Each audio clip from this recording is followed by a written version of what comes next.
Bonjour et bienvenue dans cette vidéo. Alors, Dr Denis Caster, je suis médecin et auteur de différentes formations que vous avez certainement eu le plaisir de découvrir, ainsi que sur Dynamica. Alors aujourd'hui, je vais vous parler d'un sujet qui, moi, me passionne totalement, me passionne depuis des années et certainement que vous êtes également intéressé par ce domaine parce que dans Vivo Audio Dynamica, c'est un domaine qui revient très souvent, c'est le lien étroit et incroyable entre le corps et l'esprit, entre l'esprit et le corps. Au cours de mes études, au cours de mon travail en tant que médecin, je me suis bien rendu compte que bien souvent la limite de l'accompagnement du corps, c'était l'esprit, et qu'également parfois la limite de l'accompagnement de l'esprit, c'était le corps.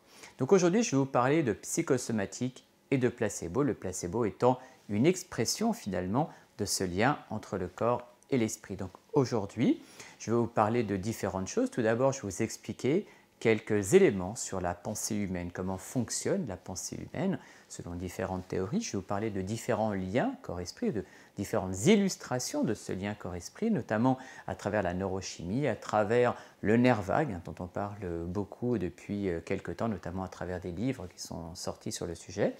La psycho-neuro-endocrino-immunologie, derrière ce nom barbare, il y a toute une science extraordinaire du lien entre l'esprit, le corps et l'immunité. Je vous parlerai également d'épigénétique. Nous verrons ensuite la santé psychosomatique et les différentes maladies psychosomatiques. Je vous expliquerai réellement ce qu'est le placebo et ce qu'est l'envers du décor, ce qu'on appelle le nocebo. Et je vous parlerai également de différentes études absolument étonnantes sur placebo, nocebo et à quel point finalement certaines pensées ou certaines affirmations ou certains médicaments qui ne devraient pas fonctionner fonctionnent. Tout ça, c'est ce que vous allez découvrir au cours de cette vidéo, alors bienvenue.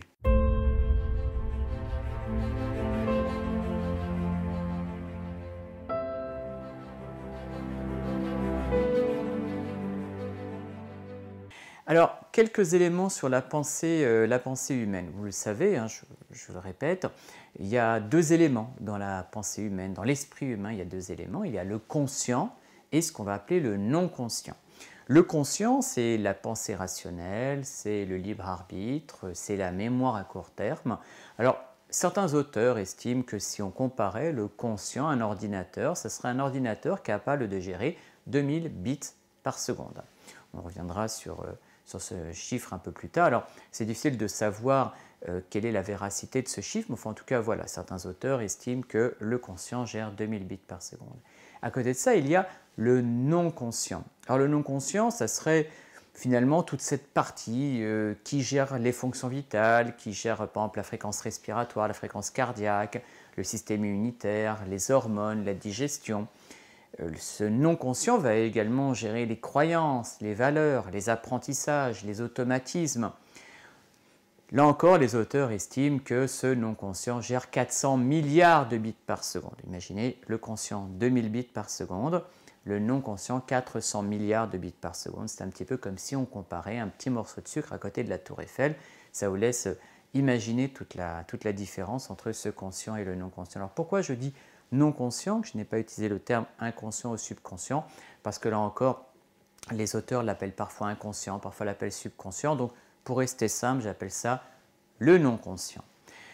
Là encore, il y a beaucoup d'auteurs qui estiment que nous aurions entre 50 000 à 80 000 pensées par jour et que 90% de ces pensées seraient des pensées automatiques. Alors, c'est difficile de savoir exactement le nombre de pensées que nous avons chaque jour. En tout cas, je pense que ce nombre est un petit peu exagéré. D'après le Human Connectome Project, qui a analysé des pensées en IRM fonctionnelle, donc en imagerie fonctionnelle, il semblerait que nous ayons plutôt 6200 pensées par jour. En fait, ils ont analysé le nombre de ce qu'ils appellent les transitions, donc les changements de pensée par minute. Il semblerait que nous ayons à peu près 6 transitions et demie par minute, donc ce qui revient à peu près à 6200 pensées par jour.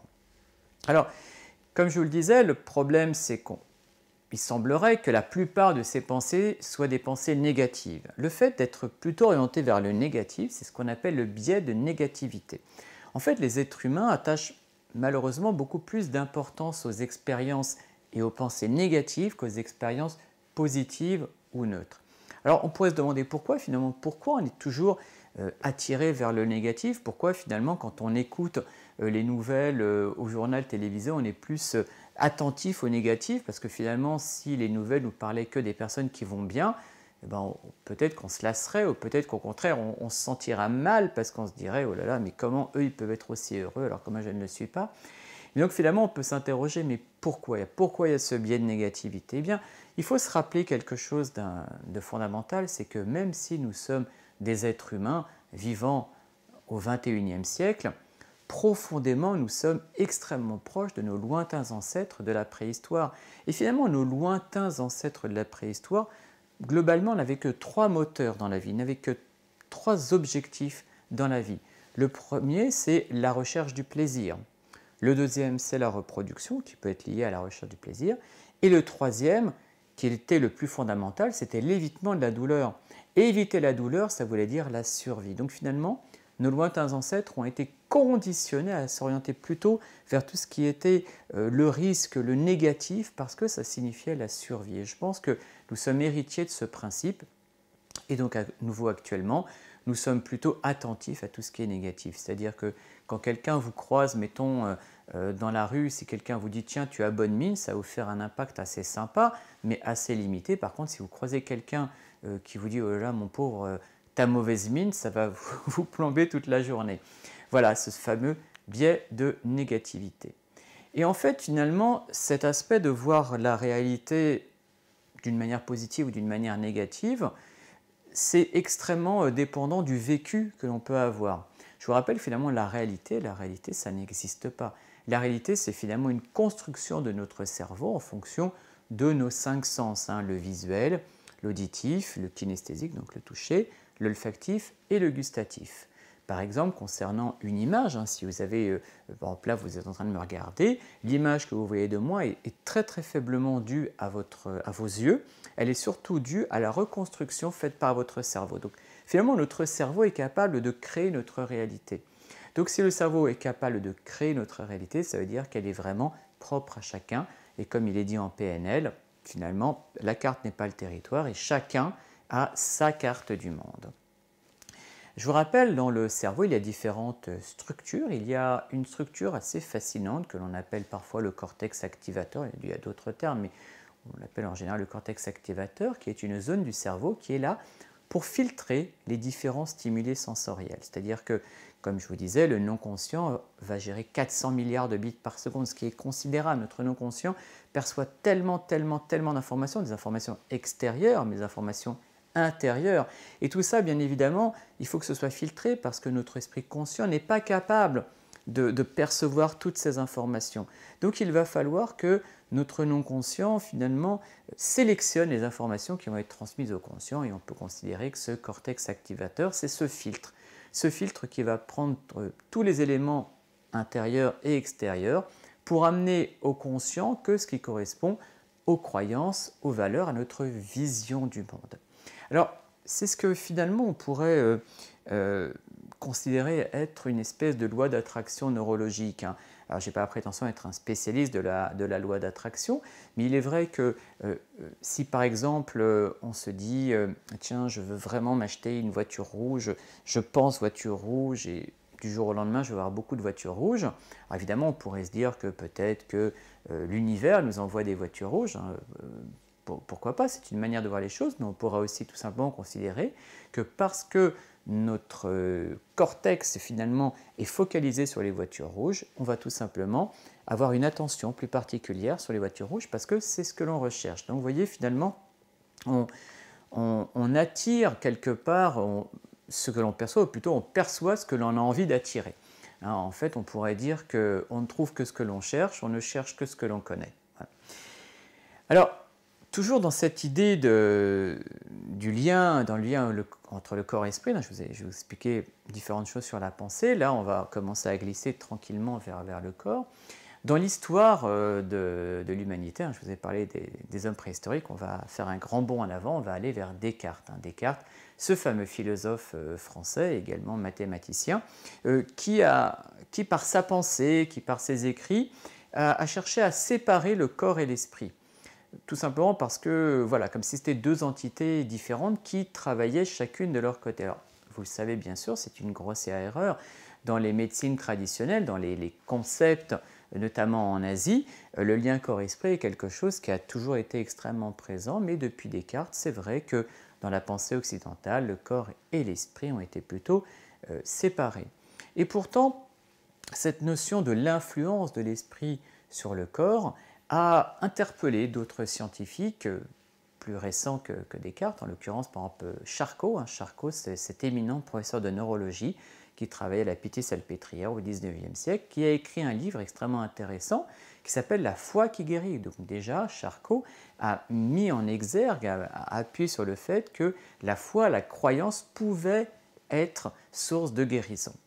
Après, on fait encore un petit bond dans quelques années après Charcot, on va parler d'Émile Coué, ce pharmacien français bien connu qui a créé la méthode Coué et qui a expliqué qu'il pouvait être intéressant pour avoir un effet physique de se répéter des phrases comme « tous les jours à tout point de vue je vais de mieux en mieux »,« tous les jours à tout point de vue je vais de mieux en mieux », ce que l'on peut rapprocher finalement des mantras qui pouvaient être faits en Asie ou des principes d'autosuggestion de manière à se convaincre d'une évolution. Alors je vous encourage d'ailleurs, pour la petite histoire, à écouter sur Internet. On peut trouver, si vous tapez sur les moteurs de recherche, la méthode Coué expliquée par lui-même. Vous pouvez avoir un enregistrement d'Émile Coué qui vous explique sa méthode.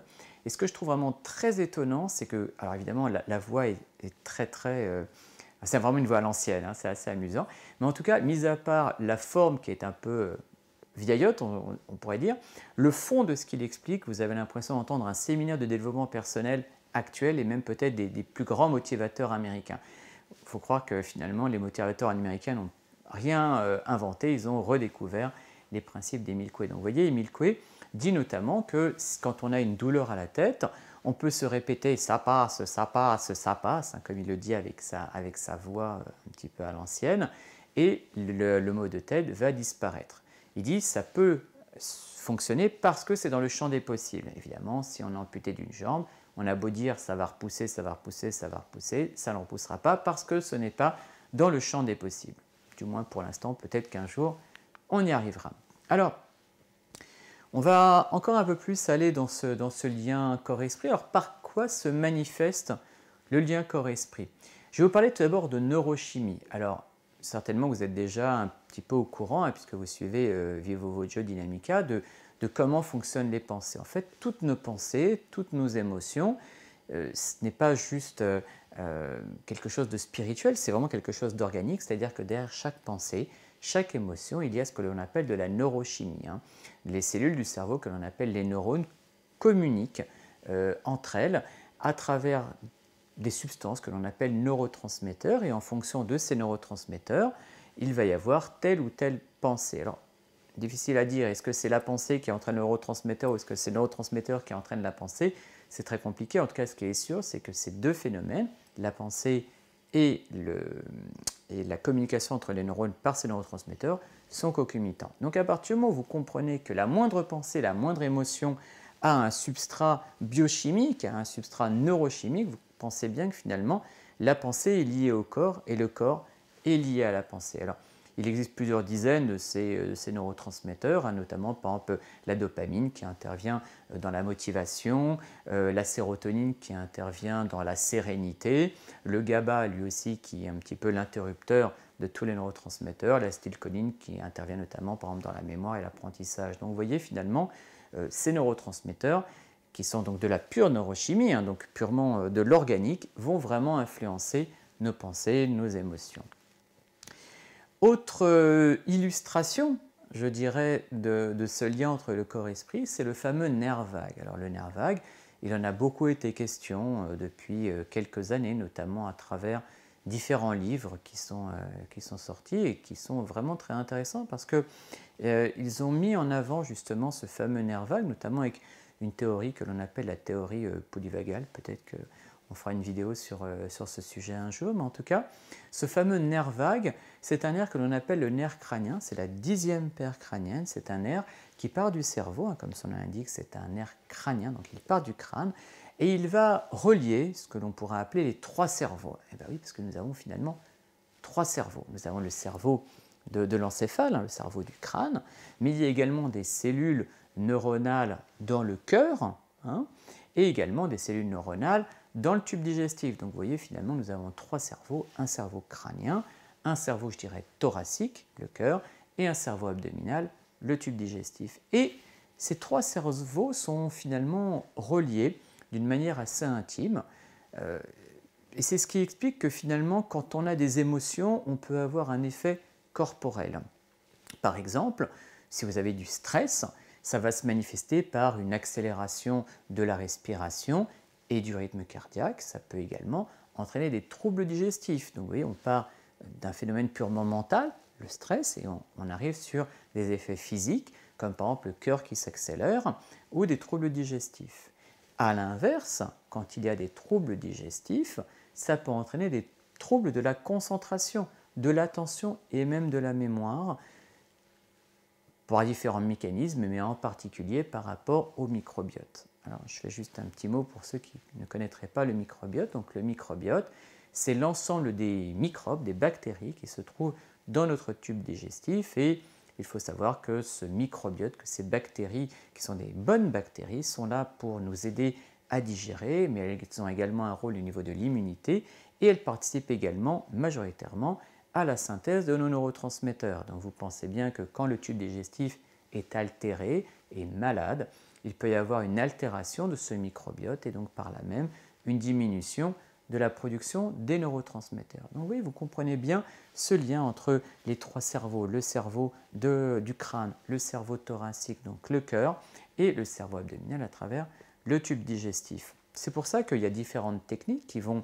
chercher à détendre finalement le cerveau du crâne à travers par exemple la respiration, parce que la respiration va avoir un lien sur le cœur. Le cœur, en se ralentissant, va finalement calmer tout le système également cérébral.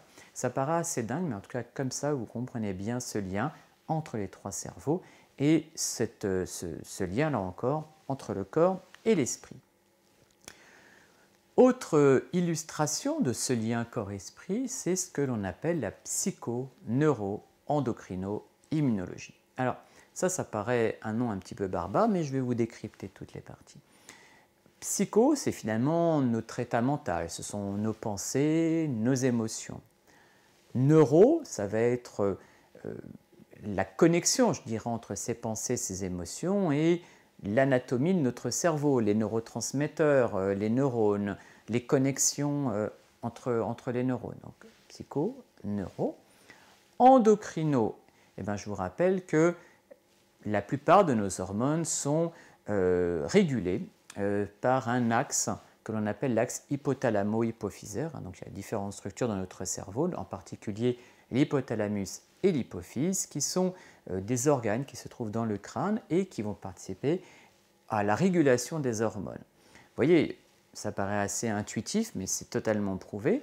L'axe hypothalamo-hypophysaire est très en lien avec le cerveau des émotions, le cerveau limbique. Donc vous comprenez bien que quand il y a un effet au niveau des émotions, ça peut avoir une action au niveau des hormones. Et parmi les différentes hormones qui sont impliquées, il y en a une que vous connaissez certainement, qui est une hormone majeure du stress, qui est le cortisol. Alors le cortisol, on l'appelle parfois notre meilleur ennemi. C'est une hormone dont on a vraiment besoin. Certaines personnes estiment que le cortisol, présentent souvent le cortisol comme quelque chose de négatif. Je ne suis pas d'accord, le cortisol, ce n'est pas quelque chose de négatif en soi. Le cortisol, on en a besoin.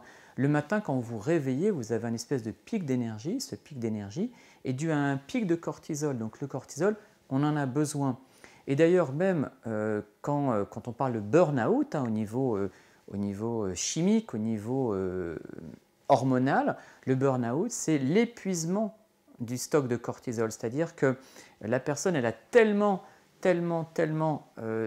déployé de cortisol à cause du stress que finalement, l'organisme n'arrive plus à le produire, l'organisme donc n'a plus d'énergie. Donc j'insiste bien, le cortisol, c'est quelque chose dont on a besoin. En cas, quoi qu'il en soit, avant d'arriver vers cet épuisement du cortisol dont je parlais qui signe le burn-out, il y a une élévation de la quantité de cortisol quand on est en stress chronique. Donc qui dit stress chronique dit augmentation du taux de cortisol dans le sang. Le cortisol dans le sang quand il s'élève à différents effets. Un effet notamment au niveau, par exemple, de l'augmentation du taux de sucre, un effet au niveau, au niveau des articulations, ça peut abîmer les articulations, ça peut abîmer la peau, mais surtout le problème, c'est que le cortisol en excès a un effet immunosuppresseur, c'est-à-dire que notre immunité va diminuer. Donc oui, finalement, ça c'est une magnifique illustration du lien entre le corps et l'esprit. Ce lien psycho, donc nos pensées, nos émotions, neuro, donc tout le cerveau, endocrino, l'axe hypothalamo-hypophysaire, immuno, donc l'excès de cortisol, qui va entraîner une diminution de l'immunité. C'est comme ça qu'on peut comprendre l'influence des pensées, l'influence des émotions sur notre immunité. Ça paraît incroyable, mais ça a été notamment beaucoup vu pendant le Covid. Parmi les personnes qui étaient les plus atteintes, il y avait souvent des personnes qui vivaient des stress chroniques. C'était des personnes qui étaient immunodéprimées, mais pour des raisons mentales. Le stress, par exemple dû au confinement, a entraîné des diminutions de l'immunité.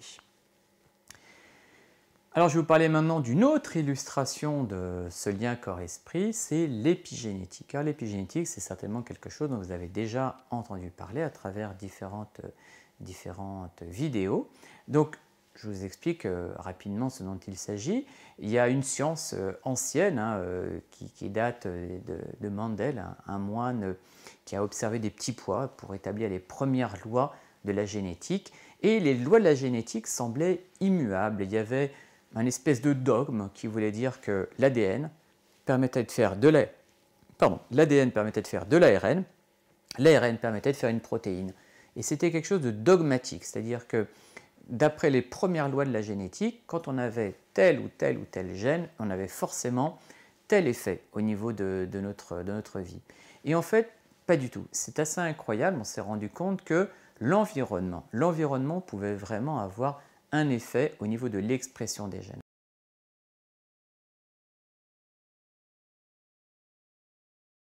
Alors attention, l'environnement ne va pas changer votre ADN. Par contre, l'environnement peut changer l'expression de vos gènes. Je vous donne un exemple. Imaginez par exemple que vous avez un livre qui s'appelle « Vous ». Voilà, c'est votre livre. Dans ce livre, il y a toute votre histoire génétique. Eh bien, imaginez par exemple que la vie fait que seulement certains chapitres sont lus. Donc le livre, il est toujours là, il est entier en vous. Néanmoins, tous les chapitres ne vont pas être lus, seulement certains chapitres vont être lus. Et c'est exactement comme ça que fonctionne la génétique entre guillemets moderne, c'est-à-dire de considérer qu'il y a un génome qui est fixe, mais qu'il y a un épigénome, c'est-à-dire une modification de l'expression de ces gènes en fonction de l'environnement. Alors c'est assez intéressant parce que là, il y a des expériences qui ont montré que quand on prenait une cellule embryonnaire, qu'on la mettait dans un certain environnement, elle allait évoluer d'une certaine manière, et que si on la changeait d'environnement, elle évoluait d'une autre manière. Et pourtant, les cellules ont toutes le même code génétique, mais en fonction de l'environnement, l'évolution ou la destination de ces cellules va varier. Alors vous pensez bien qu'à partir du moment où je vous dis que vos pensées et vos émotions, c'est de la neurochimie. Imaginez si vous êtes tout le temps avec des pensées sombres, donc avec une neurochimie, je dirais, négative, où finalement, à chaque fois que vous êtes stressé, vous avez tout un tas de neurotransmetteurs, entre guillemets, du stress. Ça crée un espèce de, je dirais, de bouillon de culture un peu négatif dans lequel grandissent vos cellules. Alors imaginez finalement que si vous laissez votre corps, vos cellules être polluées par des pensées négatives, eh bien, elles vont avoir une influence vraiment sur votre organisme et éventuellement sur votre descendance. Parce que c'est ça qui est assez incroyable. Comme je vous disais, ce dogme de la génétique estimait qu'on ne pouvait transmettre à nos enfants que finalement ce qui était notre patrimoine génétique. J'ai un père, j'ai une mère, je reçois 50% d'ADN de mon père, 50% de l'ADN de ma mère, et c'est ce qui me fait moi. Mais par contre, dans les dogmes anciens de la génétique, tout ce que mes parents ont pu vivre ne me regarde pas, ne me concerne pas sur le plan génétique. Et pourtant, on s'est rendu compte qu'on pouvait transmettre ce qu'on appelle les caractères acquis. Donc, il était déjà connu qu'on pouvait transmettre aux nouvelles générations les caractères innés, c'est-à-dire tout ce qui correspond à notre génétique, on pouvait transmettre à nos enfants notre génétique, c'est ce qu'on appelle l'inné. Mais d'une manière assez incroyable, on s'est rendu compte que l'on pouvait également transmettre l'acquis, c'est-à-dire que des événements de la vie pouvaient avoir une influence sur notre descendance. Alors, il y a par exemple une étude qui est apparue en 2002 par des chercheurs suédois. C'était assez intéressant parce que cette étude a étudié des personnes actuelles et se sont rendus compte que ceux qui avaient des grands-parents qui avaient vécu un stress intense, comme par exemple une famine ou des difficultés dans la vie, eh bien, tous ceux qui avaient donc des grands-parents qui avaient vécu des choses difficiles étaient plus susceptibles d'avoir des maladies cardiovasculaires et même du diabète. C'est-à-dire que avoir des grands-parents qui avaient vécu, par exemple, une famine, pouvait entraîner des risques plus développés d'avoir du diabète. C'est assez incroyable, mais en tout cas, manifestement, il a été montré qu'on pouvait également transmettre aux nouvelles générations des caractères acquis, donc qui sont dus à tout ce que l'on a pu vivre. Alors là encore, déjà, l'idée d'avoir des bonnes pensées, l'idée de vous entourer de bonnes personnes, de vivre vraiment une vie que vous avez choisie, c'est quelque chose que je vous propose de faire non seulement pour vous, bien sûr, mais également pour les générations futures. Dites-vous que rien n'est jamais acquis, que vous pouvez très bien transmettre, tant par votre influence, entre guillemets, d'éducation en tant que parent, ou même, comme je vous disais, par votre génétique, vous pouvez transmettre des très belles choses à vos descendants, à vos enfants. Donc voilà, pensez-y, si vous ne le faites pas pour vous, faites-le en tout cas pour eux. Voilà, de toute façon, toutes ces histoires de l'influence de l'épigénétique sur le stress, on le reverra certainement notamment dans une autre vidéo où je vous expliquerai les effets du stress sur l'épigénétique et notamment sur le vieillissement. Il y a pas mal de choses et il y a des magnifiques études que j'aimerais partager avec vous. Donc voilà, en conclusion de cette présentation avant de passer vraiment au psychosomatique, vous avez compris que le lien entre le corps et l'esprit et le lien entre l'esprit et le corps, ce sont des évidences. C'est finalement la neurochimie, c'est le nerf vague, c'est la psycho-immuno-endocrinologie, c'est l'épigénétique. Donc en tout cas, il y a plein de preuves scientifiques qui montrent qu'il y a un lien incroyable entre le corps et l'esprit.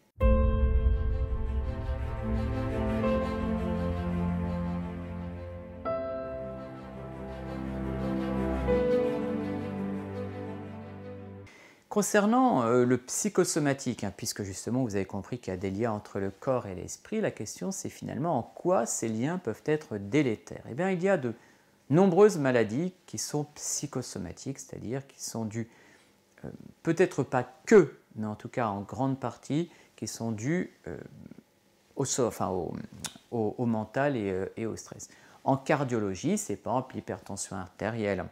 D'ailleurs, c'est quelque chose que l'on connaît bien en tant que médecin, c'est ce qu'on appelle l'effet blouse blanche. On sait très bien que quand on rentre dans une chambre d'un patient avec notre blouse blanche et qu'on prend la tension, on sait très bien qu'il y a un effet qui va augmenter la tension, ce qu'on appelle l'effet blouse blanche. Les patients qui nous voient arriver dans la chambre, en général, un pic de tension. D'ailleurs, c'est pour ça qu'on prend la tension des patients qu'après 10 minutes de repos, histoire d'être sûr que la pression soit un peu retombée. Donc, je suis en cardiologie, l'hypertension artérielle. En pneumologie, il y a par exemple l'asthme, ou également la spasmophilie, mais en tout cas, l'asthme est une maladie qui est due à différents phénomènes, notamment des phénomènes inflammatoires, des phénomènes immunologiques, mais également il y a une part psychosomatique, c'est-à-dire que du stress peut entraîner de l'asthme. En infectiologie, en médecine infectieuse, il y a une maladie extrêmement connue, l'herpès. L'herpès qui est une maladie psychosomatique. On voit souvent apparaître des boutons de fièvre, des boutons d'herpès chez des personnes qui ont un certain stress. En neurologie, on retrouve les migraines. Les migraines sont souvent dues à un effet psychosomatique, pas que, bien sûr, j'insiste vraiment là-dessus. Il y a également la sclérose en plaques qui peut être favorisée par un problème psychosomatique. Là encore, j'insiste bien, ça ne peut pas être la seule cause. Pourquoi j'insiste autant en disant que ça ne peut pas être la seule cause? C'est parce que je ne voudrais surtout pas qu'il y ait une quelconque culpabilité, c'est-à-dire de se dire bah tiens, j'ai telle et telle maladie, c'est parce que j'ai tel et tel problème mental ou autre. Vraiment, j'insiste là-dessus. Le mental peut aggraver des maladies somatiques, mais attention, l'idée c'est de bien comprendre que le mental a sa part, bien sûr, mais il y a également d'autres causes. Donc vraiment, j'insiste sur ce point. En gastroentérologie, donc dans les maladies digestives, il y a les troubles du transit, hein, j'en parlais. Quand il y a du stress, quand il y a des émotions qui sont plutôt négatives, il y a souvent des troubles du transit, ce qu'on appelle parfois aussi le côlon irritable. En gynécologie, on retrouve par exemple ce que l'on appelle les vulvodynies, c'est-à-dire les douleurs chroniques au niveau de la vulve, et également les dyspareunies, c'est-à-dire les douleurs pendant les rapports qui sont pas forcément que, mais en tout cas souvent accentuées par un problème psychosomatique. En dermatologie, on a les éruptions, les eczémas, le psoriasis. Le psoriasis qui est une maladie psychosomatique bien connue.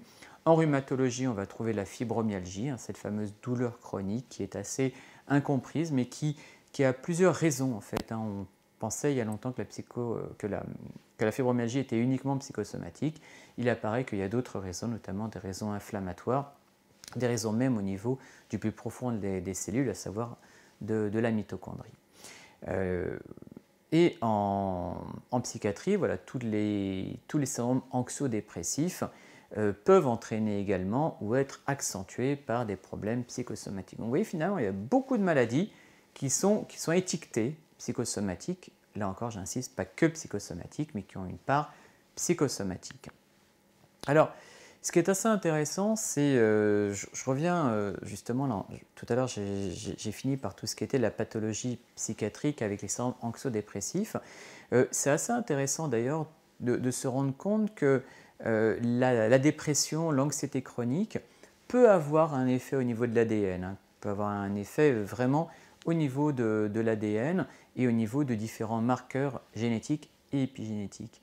Et alors, on pourrait se dire, bon, est-ce qu'on est vraiment marqué? Est-ce que forcément, quand on a eu une vie avec de l'anxiété, de la dépression, est-ce que vraiment on est obligé de transmettre ça à nos enfants? Eh bien non, fort heureusement. Il a été montré que les psychothérapies, que l'accompagnement, que la prise en charge du patient pouvait justement réguler ces dégâts au niveau de l'ADN. De même que l'activité physique, hein, d'ailleurs ça paraît assez incroyable, mais il semblerait quand même que l'activité physique ait un effet psychothérapeutique, donc j'insiste bien, il y a le lien corps-esprit, mais ce n'est pas un lien marqué à vie, vous avez la possibilité d'aller au-delà et de pouvoir finalement changer de vie et changer d'expression génétique pour les générations futures.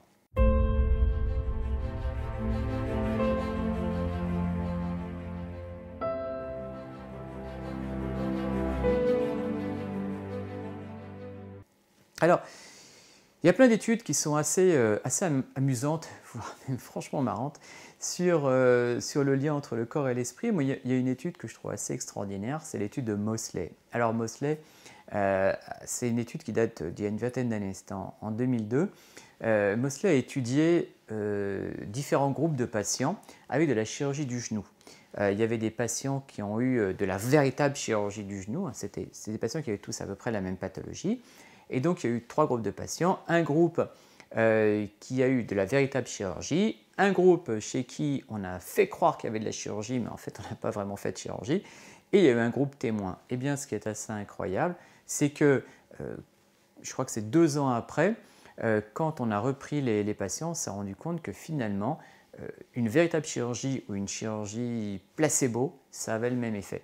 Donc, c'est assez incroyable. Évidemment, j'insiste bien là-dessus, c'est pas à prendre en considération pour toutes les pathologies, mais en tout cas, voilà, l'étude de Mosley par rapport à cette pathologie du genou a bien montré que vraiment se faire opérer ou croire qu'on s'est fait opérer, ça a le même effet.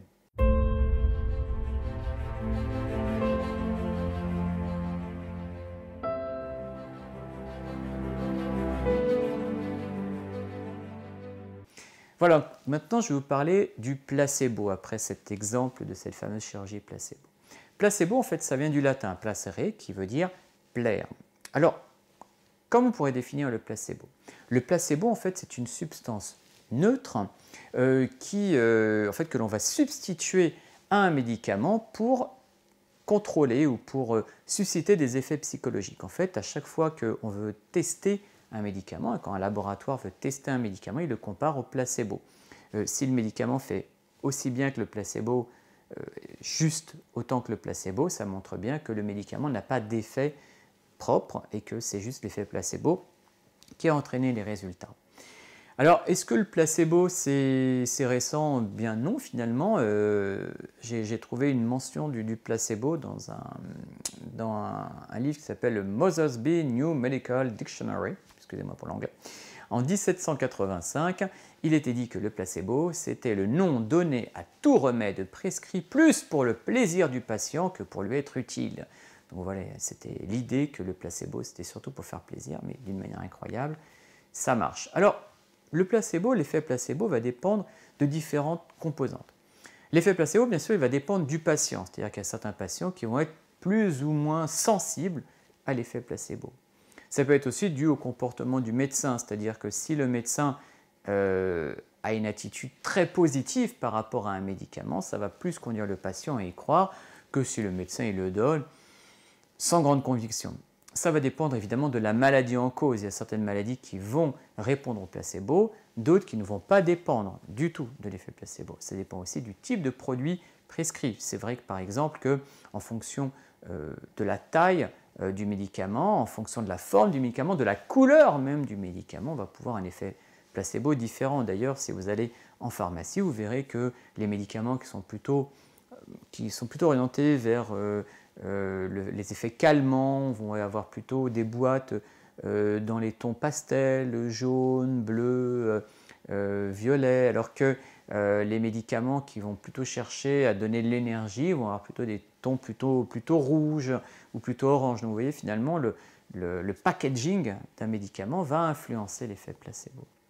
On considère que l'effet placebo, d'une manière générale, fonctionne dans 30% des cas. Alors évidemment, 30% des cas, c'est une moyenne, mais c'est très variable. Par exemple, quand il y a une forte composante psychosomatique, ça va très bien marcher.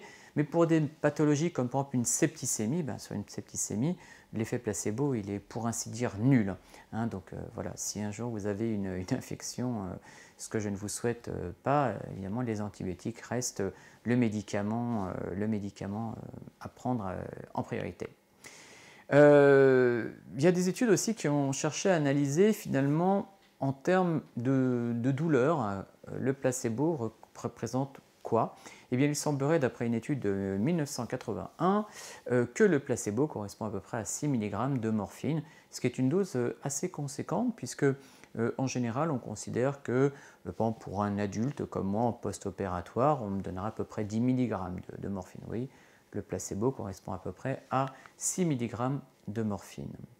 Alors, je vais vous parler maintenant d'une personne qui a beaucoup compté dans tout ce qui était l'influence de l'esprit sur le corps et l'influence notamment sur des maladies graves comme le cancer, c'est Simonton. Alors Simonton est un cancérologue des années 70-80 de mémoire, qui a beaucoup travaillé sur les effets des pensées sur le corps. Il a écrit un livre qui s'appelle Guérir envers et contre tous. Il a édicté certaines règles, puisqu'il s'est rendu compte à quel point les croyances avaient un effet sur la santé. Il a beaucoup travaillé sur ce qu'on appelle l'empowerment, c'est-à-dire finalement redonner le pouvoir au patient pour qu'il soit combatif. On s'est bien rendu compte que, notamment dans le cadre de cancer, des patients qui étaient plutôt passifs, qui acceptaient passivement leur traitement, avaient de moins bons résultats que les patients qui étaient actifs, qui voulaient se battre, qui avaient une bonne raison, mettons parce qu'ils veulent arriver à tel objectif de vie, marier leur enfant, assister au bac du petit enfant ou que sais-je. Donc à partir du moment où un patient a vraiment un besoin de vivre, je dirais, il va s'accrocher beaucoup plus. Donc voilà, gardez vraiment en tête Simonton. N'hésitez pas également à vous renseigner sur ce qu'il a pu faire. C'est adapté au cancer, mais c'est également, enfin son livre est vraiment également adapté à tous les types de pathologies. Alors, ce qui est assez intéressant, c'est que finalement, j'ai fait je ne sais pas combien d'années d'études médicales. Je crois que j'ai commencé médecine en 90 et j'ai tout fini en 2005. Donc vous voyez, ça fait 15 ans. Donc j'ai fait 15 ans d'études de médecine. Et finalement, on m'a parlé de tout un tas de médicaments. Et ce qui est assez dingue, c'est que je n'ai pas le souvenir d'avoir eu un seul cours sur le placebo. Donc ce qui est dingue, c'est qu'on a eu des cours sur des médicaments qui se sont avérés être pas forcément de très bons médicaments, ni très utiles.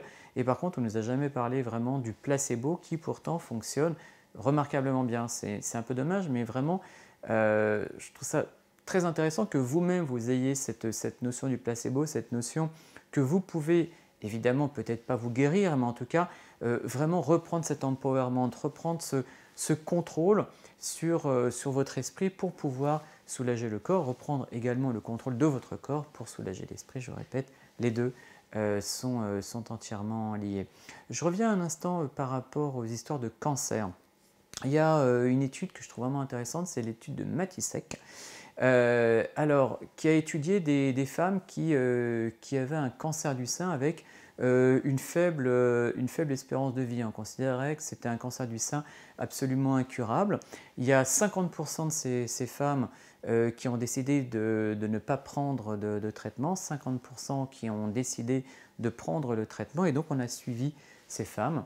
Eh bien, la survie de ces cancers du sein incurables était de 7 mois pour les femmes qui n'avaient reçu aucune thérapie, était de 14 mois pour celles qui étaient uniquement traitées par chimiothérapie, était de 15 mois pour celles qui étaient suivies uniquement au niveau psychothérapeutique. Vous voyez, finalement, le psychothérapeutique et la chimiothérapie faisaient pareil dans cette étude. Et par contre, 22 mois pour celles qui ont eu à la fois la chimiothérapie et le soutien psychologique. Donc vous voyez, finalement, l'idée, ce n'est pas d'opposer le soutien psychologique et le lien corps-esprit à la médecine conventionnelle. L'idée, c'est de comprendre comment on peut allier les deux pour un meilleur résultat. Alors effectivement, 22 mois, c'est peut-être pas, ça vous paraît peut-être pas extraordinaire, mais pour des patients qui ont un cancer incurable, et je vous dis qui sans traitement meurent au bout de 7 mois, 22 mois, vous pensez, c'est vraiment considérable.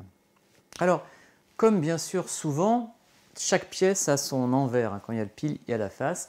Et donc, s'il y a le placebo, il y a l'effet inverse que l'on appelle le nocebo. Alors, le nocebo, c'est donc l'inverse du placebo. C'est tout symptôme ou en fait toute modification physiologique indésirable induite par la prise d'un médicament qui devrait être neutre ou inactif. Ça rejoint ce fameux effet blouse blanche où on pouvait obtenir juste en entrant dans la chambre d'un patient parce qu'on a une blouse blanche, une augmentation de la tension artérielle. L'effet nocebo, c'est quelque chose que l'on connaît bien en médecine puisque on se rend compte que, et ça a bien été montré par une étude parue en 2005 par Elvira Lang, c'est une femme qui a étudié le langage des médecins pour se rendre compte quel était l'effet au niveau des patients. On s'est rendu compte que si les médecins utilisaient des mots négatifs, comme on nous a finalement souvent appris à faire, genre bougez pas, n'ayez pas peur, ça fera pas mal, on s'est rendu compte qu'il y avait vraiment des effets au niveau de l'augmentation de l'anxiété des patients. Donc l'effet nocebo, malheureusement, c'est quelque chose que l'on connaît. Alors, c'est important, comme je vous disais, nous avons ce biais de négativité, donc nous sommes toujours tournés vers la négativité. Comme je vous disais, si quelqu'un vous dit « Ouillon que tu as mauvaise mine », certainement que ça va avoir une influence sur vous. Donc n'hésitez pas quand vous croisez quelqu'un à ne parler que du positif, et même par rapport à vous, quand vous regardez dans la glace, plutôt que de vous dire « Oh là là, oh j'ai une sale tête », cherchez plutôt à regarder ce qui est positif en vous. Regardez vos yeux, si vous dites « Ah tiens, finalement, je ne m'étais pas rendu compte à quel point j'ai un regard aussi lumineux. Tiens, j'ai un magnifique sourire ce matin. » Cherchez plutôt à être positif, à vous voir d'une manière positive. Vous allez voir que ça va avoir une influence sur votre esprit et sur votre corps.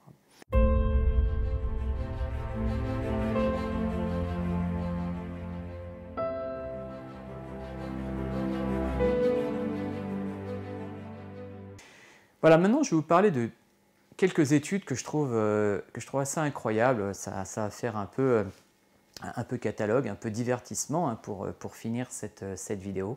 Ce qui est assez incroyable, c'est que le placebo fonctionne même quand on sait que c'est un placebo.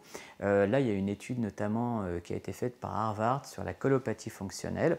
Les patients savaient très bien qu'on leur donnait une substance neutre. Les patients savaient très bien qu'on leur donnait un médicament qui n'avait aucun effet chimique. Et pourtant, 3 semaines plus tard, 59% de ceux qui l'ont reçu ont dit qu'ils allaient mieux, contre 35% sur le groupe qui n'avait rien pris. Donc vous voyez, les patients, ils ont pris un placebo, ils savaient que c'était un placebo et pourtant, ils ont eu un soulagement. Il y a une autre étude assez dingue, l'étude de Jackson en 2007, qui a rapporté une overdose à un placebo. Il y a un patient, un patient de 26 ans qui participait à une étude.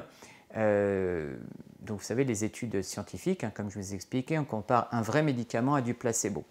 Et donc là, c'était un patient de 26 ans qui participait à une étude scientifique et qui a voulu se suicider. Et donc il a avalé une trentaine de comprimés et il s'est retrouvé pas bien, il a fait un malaise, il se sentait vraiment très mal, il tremblait, il avait des sueurs, etc. Donc il a été hospitalisé.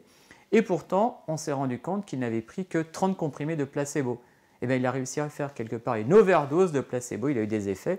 Alors fort heureusement, quand il a su que c'était du placebo, les signes cliniques se sont arrêtés quasi instantanément. Mais vous voyez, finalement, il était mal alors qu'il avait pris des petits comprimés de sucre. Une autre étude que je trouve assez marrante, en fait, c'est l'étude de Cambridge en 2008 qui a montré que plus le médicament était cher, plus le placebo était cher plutôt, plus il était efficace. C'est des patients qui avaient des douleurs chroniques et on leur a donné des médicaments en leur disant qu'ils coûtaient 2 dollars, 2 dollars et demi. Alors, il y avait un effet assez incroyable. Et puis après, on leur a donné un médicament qui était censé être le même, mais on leur disait que ça coûtait 10 cents. Et bien à 10 cents, non, ça marchait beaucoup moins bien qu'à 2,50 $. Donc finalement, vous voyez, quand on augmente le prix, l'effet était de 85% d'amélioration. Quand le prix était rabaissé, il n'y avait que 61% d'amélioration. Vous voyez, finalement, voilà, on a souvent cette croyance que plus c'est cher, mieux c'est. Mais d'ailleurs, ce qui est bien, c'est que Dynamica, non seulement c'est pas très cher, et en plus c'est bien. Voilà, également une étude intéressante de 2008 par Essen, donc ça c'est une étude allemande, qui a montré que même quand le placebo n'est plus là, mais que le patient il a la croyance que le placebo est encore là, même quand le placebo n'est plus là, il fonctionne encore. Oui, finalement, il y a une persistance de l'effet, même alors que finalement, il n'y a plus d'administration de placebo. Une autre étude assez chouette, l'étude de 2017 Bassel, qui a montré que quand on expliquait aux patients l'effet placebo, ça marchait encore mieux. Donc là, c'est une étude que je trouvais vraiment très intéressante. Il y a 160 patients chez qui on faisait une espèce de petite brûlure pour vérifier le niveau de douleur. Et ensuite, on leur disait qu'on mettait de la crème antidouleur, de la crème antalgique. Donc il y a un premier groupe qui pensait que c'était de la crème antalgique alors que c'était un placebo. Le deuxième groupe, on leur a mis la crème antalgique en leur disant qu'il y avait un effet placebo. Et le troisième groupe, on leur a donné la crème, mais on ne leur a rien dit. Et bien, ce qui est assez incroyable, c'est qu'à partir du moment où on donne la crème au patient, qu'on lui explique en plus l'effet placebo, il y a une augmentation de l'efficacité. Donc vous voyez, finalement, c'est quelque chose aussi qu'on constate, hein, nous en médecine, quand on donne par exemple du paracétamol à un patient qui a mal, si on lui-même et qu'on ne lui dit pas que c'est du paracétamol, il aura un certain soulagement. Par contre, si on lui dit « je vous mets du paracétamol, c'est un super paracétamol, d'ailleurs j'ai mis une petite chose en plus pour le rendre plus puissant », et bien d'une manière étonnante, le patient va avoir un soulagement beaucoup plus important. Voilà, alors... sinon, il y a une autre... ouais, ça aussi, c'est quelque chose dont je voulais vous parler.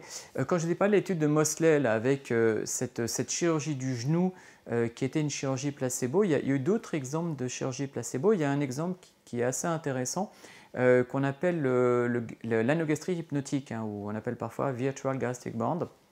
L'idée, pour les personnes en surpoids, c'est de les persuader qu'on a placé un anogastrique, c'est-à-dire qu'on a fait une chirurgie pour réduire la taille de l'estomac, donc c'est un processus purement hypnotique, mais d'une manière incroyable, il y a une diminution de l'appétit chez les personnes qui ont reçu finalement cet anneau gastrique hypnotique, donc c'est quelque chose qui fonctionne et qui pourtant est purement du placebo.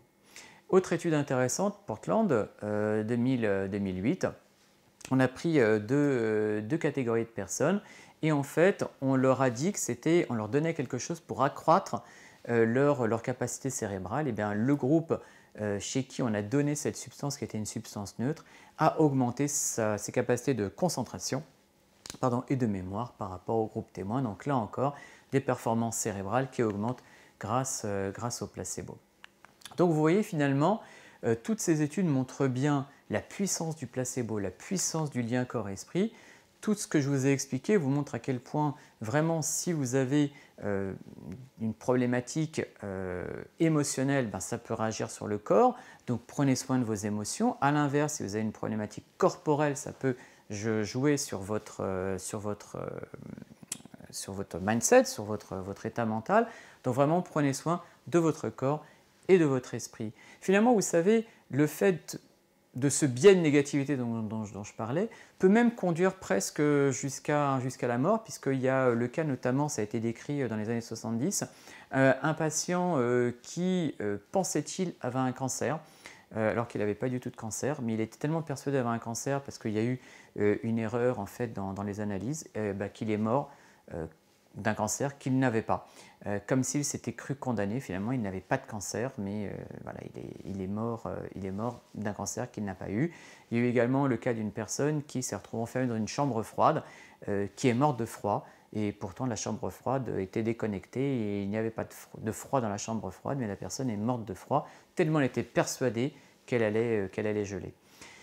L'effet placebo, il fonctionne également chez les enfants, il fonctionne aussi chez les animaux. Alors, quel est le mécanisme? Est-ce que c'est par l'influence des parents ou l'influence des maîtres? Pour les animaux, c'est un petit peu compliqué d'être certain. En tout cas, l'effet placebo, il fonctionne chez tout le monde. Donc, soyez vraiment votre propre placebo.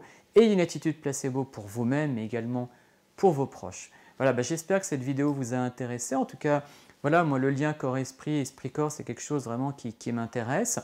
C'est également un des secteurs qui m'a conduit à m'intéresser au biohacking.